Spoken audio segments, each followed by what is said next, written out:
৬৮১ খ্রিস্টাব্দে উমাইয়া খিলাফতের সেনাপতি উকবা ইবনে নাফির অভিযানের মাধ্যমে মরক্কোতে ইসলামের সূচনা ও আগমন ঘটে। আরব বাহিনী উত্তর আফ্রিকার মাগরেব অঞ্চলে বিজয়ের পর আদিবাসী বার্মার উপজাতিদের মধ্যে ইসলাম দ্রুত ছড়িয়ে পড়ে। পরবর্তীকালে ৭৮৮ খ্রিস্টাব্দে ইদ্রিসিদ বংশের মাধ্যমে সেখানে প্রথম স্বাধীন ইসলামিক শাসন প্রতিষ্ঠিত হয়।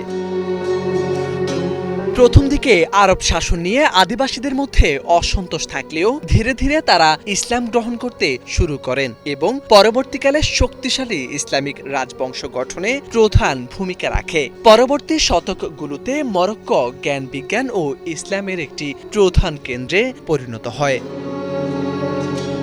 পশ্চিম সাহারা অঞ্চল ছাড়া মরক্কোর মোট আয়তন প্রায় ৪.৫ লাখ বর্গ কিলোমিটার। আফ্রিকা মহাদেশের উত্তর পশ্চিম কোণে অবস্থিত দেশটির উত্তরে ভূমধ্যসাগর এবং পশ্চিমে উত্তর আটলান্টিক মহাসাগর, পূর্বে ও দক্ষিণ পূর্বে আলজেরিয়া এবং দক্ষিণে বিতর্কিত পশ্চিম সাহারা অঞ্চলের সাথে এর সীমান্ত রয়েছে। উত্তরে মাত্র ১৪ কিলোমিটার প্রশস্ত জিব্রাল্টার প্রণালী মরক্কোকে ইউরোপ থেকে বিচ্ছিন্ন করেছে।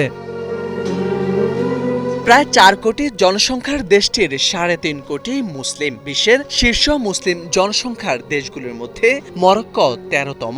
এর রাজধানী রাবাতে প্রায় ৫২,০০০ মসজিদের দেশটির প্রধান ও ঐতিহ্যবাহী মসজিদগুলোর মধ্যে মরক্কোর বৃহত্তম কাসাব্লাঙ্কার সুবিশাল হাসান মসজিদ, মারাকেশের ঐতিহাসিক কুতুবদিয়া মসজিদ, ৮৫৯ সালে প্রতিষ্ঠিত বিশ্বের প্রাচীনতম বিশ্ববিদ্যালয় সম্বলিত ফেজের প্রাচীন আল কারাউইন মসজিদ, মোলে ইদ্রিস মসজিদ বিশেষভাবে উল্লেখযোগ্য।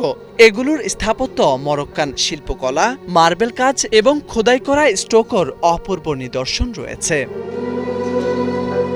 মরক্কোর অর্থনীতির প্রধান আয়ের উৎস হল খনিজ সম্পদ, পর্যটন, কৃষি এবং শিল্প উৎপাদন। মরক্কোর ঐতিহ্যবাহী খাবারের মধ্যে শুক্রবারের বিশেষ খাবার হিসেবে সবজি ও মাংসের সাথে পরিবেশন করা হয় কুসকুস। মাংস, চিকেন, ল্যাম্ব বা ফিশের ড্যাগিন, মশলাদার হারিরার স্যুপ এবং মিষ্টি নোনতা স্বাদের পাস্তিলা বেশ বিখ্যাত দেশটিতে।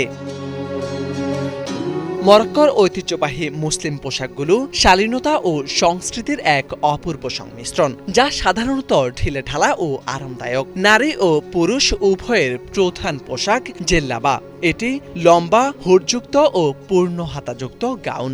নারীরা সাধারণত জেল্লাবার সাথে হিজাব পরেন এবং বিশেষ অনুষ্ঠানে কারুকার্য খচিত কাফতান ব্যবহার করেন।